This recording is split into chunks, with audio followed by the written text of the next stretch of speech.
Hello, my darlings. Mother Raven here with another fabulous Folklore Thursday. Today I bring you the third and final installment of the twisted fairy tales from the old Stag. A Knight's Tale. The knight walked through the cavernous hall, his spurs echoing from the vaulted ceiling. The evil queen sat on her throne, her face impossibly perfect, but her eyes as cold as ice. Before her, a young girl lay on a slab, covered head to toe in a thin linen shroud, pulled taut over her body, in sleep as complete as death. The knight looked down at her, and then to the queen. "Name the price that must be paid so that the princess might live," he said.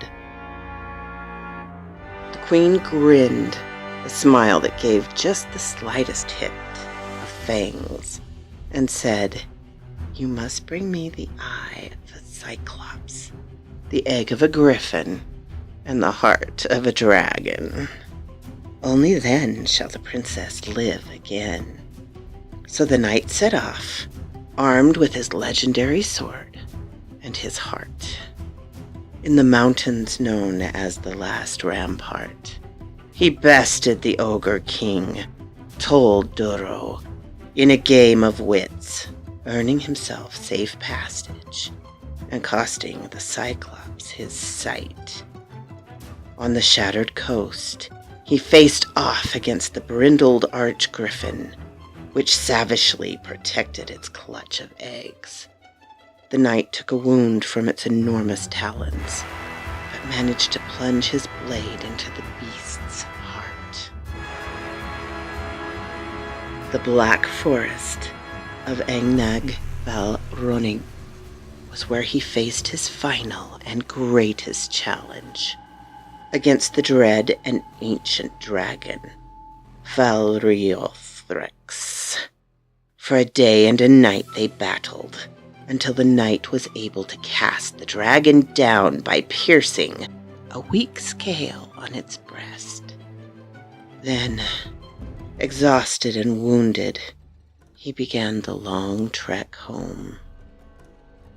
The evil queen's hall was colder and darker than he remembered, and smelled fouler. The knight presented her trophies, and then demanded she honor her end of the contract. "So be it," she said. The queen moved a large circle inscribed with runes carved into the floor that the knight had not noticed before. She placed the trophies at each point of a triangle, and then spoke words in a dead language. Her voice multiplied on itself. "It is done," she said finally. The body on the slab did not stir. When the knight approached and removed the shroud, he staggered back in horror.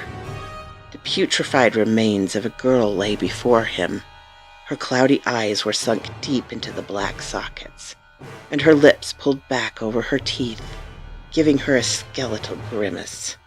Sallow flesh that had begun to blacken hung loosely from the bones beneath, and a brownish stain had seeped from beneath the corpse onto the slab. "What trickery is this?" the knight demanded, one hand moving to his mouth, the other to his sword. The queen smiled her beautiful, terrible smile. "But, good sir," she said, all hurt innocence, "I never said that she was the princess." With a strange wave of her hand and an even stranger word, the knight found himself fixed to the ground, unable to move. "That is some peasant's whelp I bought for a sack of pennies." Famine, her titter was musical. "A child is worth less than a pair of good boots these days."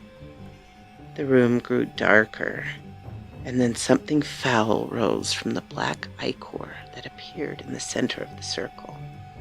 A shadow within a shadow. its yodeling voice echoing through the halls.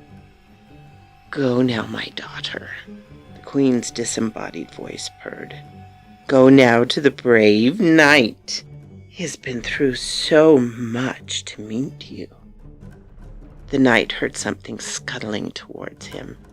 And besides, he heard wet, rasping breaths coming closer and closer. "You don't want your dinner to get cold." So quoth this raven.